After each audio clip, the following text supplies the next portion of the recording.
C'est une bombe. Daniel Riolo vient de lâcher des accusations d'une gravité incroyable contre le PSG et son président Nasser Al-Khelaifi. Selon lui, le club de la capitale utiliserait des méthodes douteuses pour faire taire ses détracteurs. Et ce n'est pas tout. Vous allez voir que l'ombre du Qatar plane plus que jamais sur l'avenir du Paris Saint-Germain. Mais attention, ce que vous allez entendre pourrait bien tout changer. Tout a commencé lors du classique face à l'OM, dimanche dernier.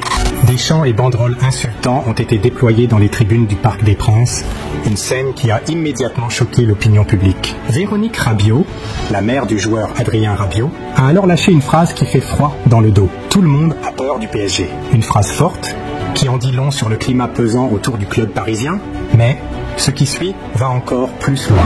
Dans l'émission l'Afterfoot, Daniel Riolo est revenu sur le départ houleux de Kylian Mbappé. Pour lui, le problème vient avant tout du PSG. Il n'est quand même pas le premier joueur qui quitte un club pour un autre club. Et la façon dont ça s'est passé, c'est plus de la faute du PSG que de sa faute à lui. Une déclaration choc qui remet en cause la gestion du club dans ce dossier ultra sensible. Le PSG aurait-il voulu faire passer Mbappé pour le traître de l'histoire alors que la réalité serait tout autre? Mais attendez, ce qui arrive ensuite est encore plus grave. Daniel Riolo accuse directement le PSG de pratiques douteuses.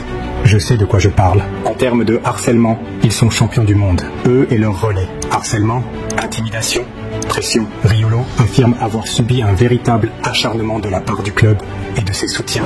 Des mots extrêmement forts. Et ce n'est pas fini. D'autres personnalités auraient également été menacées ou mises sous pression après avoir critiqué la gestion du club. D'ailleurs, France Télévisions a voulu interroger Riolo pour un numéro de complément d'enquête consacré à Nasser Al-Khelaifi.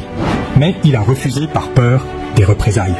Le président du PSG est dans le viseur de la justice française. L'enquête porte sur de possibles faits de corruption liés au groupe Lagardère. Les soupçons de manipulation financière et d'achat de votes pourrait faire tomber l'un des hommes les plus puissants du football mondial. Et ce n'est pas tout. Le Qatar, principal propriétaire du PSG, commence à perdre patience. Face à ces scandales à répétition, une rumeur inquiétante prend de l'ampleur. Doha envisagerait de se détacher du PSG et de ne plus financer le club comme avant. Une décision qui, si elle se confirme, pourrait signer la fin de l'ère qatari au PSG et provoquer un tremblement de terre dans le football français. C'est un véritable tsunami médiatique qui s'abat sur le PSG.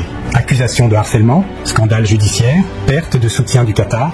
Le club parisien traverse-t-il la plus grande crise de son histoire? Scandale ou simple cabale médiatique? Dites-nous en commentaire ce que vous en pensez. Et surtout, abonnez-vous pour ne rien manquer des prochaines révélations sur le PSG et le monde du football.